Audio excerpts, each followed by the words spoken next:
আসামের পাথারকান্দি শহরের পুরানো মোটর স্ট্যান্ড সংলগ্ন নরবরের নদীবাঁধ শীঘ্রই মেরামতের দাবিতে সিইওকে স্মারকপত্র প্রদান করলেন ব্লক কংগ্রেসের।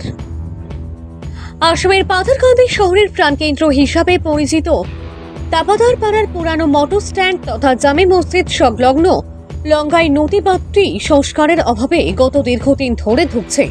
গত বছরের জুন মাসে বাঁধটির ভাঙা অংশ দিয়ে বন্যার জল শহর সহ তাপাদারপাড়ায় প্রবেশ করে এলাকার জনগণের দুর্ভোগ বাড়িয়ে দেয়। পরে স্থানীয় বিধায়ক তথা বর্তমান মন্ত্রী কৃষ্ণেন্দু পালের তৎপরতায় উক্ত বিপদ সংকুল স্থানটি দফায় দফায় পরিদর্শন করে যান মন্ত্রী পীযূষ হাজারিকা, জয়ন্ত মল্ল বড়ুয়া সহ চন্দ্রমোহন পাটোয়ারি। তারা বাঁধটি সংস্কারের জন্য আশ্বাস দিলেও অদ্যাবধি কাজের কাজ কিছুই হয়নি। চলতি বর্ষাকালে লঙ্গাই নদীতে জলস্ফীতি দেখা দিলে উল্লেখিত স্থান দিয়ে ফের বন্যার জল তাপাদারপাড়া সহ গোটা পাথারকান্দিতে প্রবেশ করে প্লাবিত করবে বলে বদ্ধমূল ধারণা স্থানীয়দের। এতে এলাকার জনগণের দুর্দশার অন্ত থাকবে না। এই কথাটি মাথায় রেখে শুক্রবার পাথারকান্দি ব্লক কংগ্রেস সভাপতি প্রতাপ সিনহার নেতৃত্বে একদল কংগ্রেস প্রতিনিধি পাথারকান্দি সার্কেল অফিসার বলিন বাবা বালারির সাথে দেখা করে নরবরে বাঁধটি দ্রুত সংস্কারের দাবি জানান। ভানু চন্দ্রের রিপোর্ট, আসাম প্রাইম নেটওয়ার্ক। য'ত আমি আহিছোঁ এইটো হ'ল পাটাকান্দি মেইন টাউন। আজিৰ দিনত পাটাকান্দি সমজিলা হয়। আজি আপুনি পৰিদৰ্শন কৰিছে এই এৰিয়াটোত, এই ৰাস্তাটো, এই বান্ধত, এই মথাউৰিৰ ওপৰত কমেও ৩০-৪০০ পৰিবাৰৰ বসবাস ইয়াতে। এইটো নহ'লে বেলেগ ৰাস্তা নাই যাব কাৰণে। কিন্তু তাহঁত যোৱা ৫ বছৰ ধৰি কাম হ'ব ক'ত কাম হৈ আছে? এইটো দেখিছে আজি কাম হ'ব বুলি। যিকোনো মুহূৰ্তত পাটাকান্দি মানুহ পানীৰ তলত যাব পাৰে।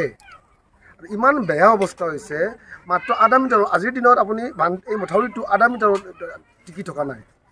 যদি আধা মিটাৰ আজি বৰষুণ একজাক বৰষুণ যদি দিয়ে, লংগাই নদীৰ পানী বাঢ়িলে আজি ৰাতি নহ'লে কালিটো ভাঙিয়ে যাব এনেকুৱা বস্তু। মই আজি আহিছোঁ, এই আমাৰ পাটাকান্দি সমষ্টিৰ ব্লক কংগ্ৰেছৰ হয়। আজি এটা পৰিদৰ্শন কৰিলোঁ ব্লক কংগ্ৰেছ সভাপতি হিচাপে।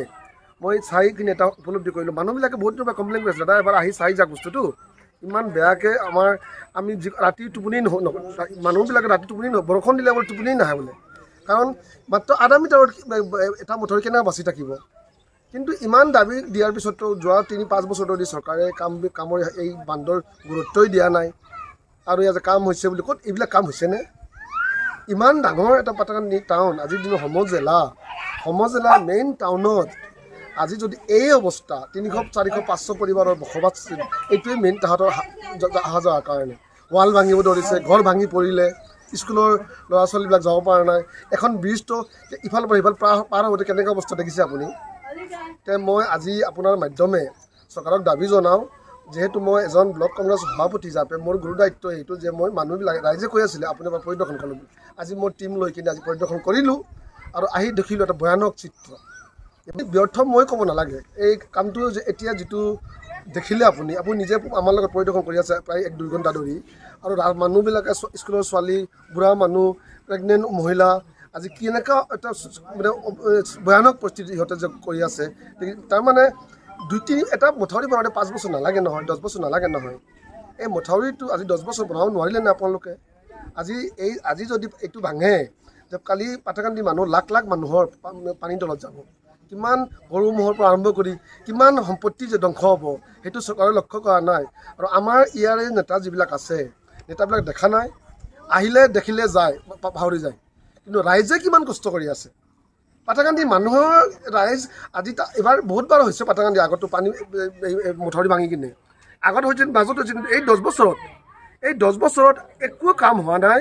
এই মথাউৰিৰ অৱস্থা অতিকৈ শোচনীয়, ভয়ানক। স্কুলৰ ছাত্ৰী, প্ৰেগনেণ্ট মহিলা, বয়স্ক মানুহ চববিলাকে ভয়তে আতংকতে কঁপাই আছে পাটাকান্দি টাউনত। বাহিৰত বেলেগ কথা। এটা সমষ্টিৰ ৰাজধানী পাটাকান্দি টাউনতেই যদি এই পৰিস্থিতি, বেলেগত কি হ'ব এইটো আপুনি বুজি পালে, নিশ্চয় দেখিলে আজি। মই আজি ব্লক কংগ্ৰেছৰ সভাপতি হিচাপে আহি পৰিদৰ্শন কৰাৰ পিছত মই উপলব্ধি কৰিলোঁ এইটো অৱস্থা। মানুহৰ ৰাইজ আজি আতংকিত এই মথাউৰিটোৰ কাৰণে। পাটাকান্দি টাউনবাসী আতংকিত। মই চৰকাৰক দাবী জনাওঁ, অতি সত্বৰ আহি আমাৰ টেণ্ডাৰৰ মাধ্যমেও হওক, যেনেকুৱা পাৰে প্ৰথমে মেৰামতি এটা কৰক। আৰু মেৰামতি নকৰিলে যিকোনো সময়ত এইটো ভাঙি যাব আৰু মানুহ পানীৰ তলত যাব।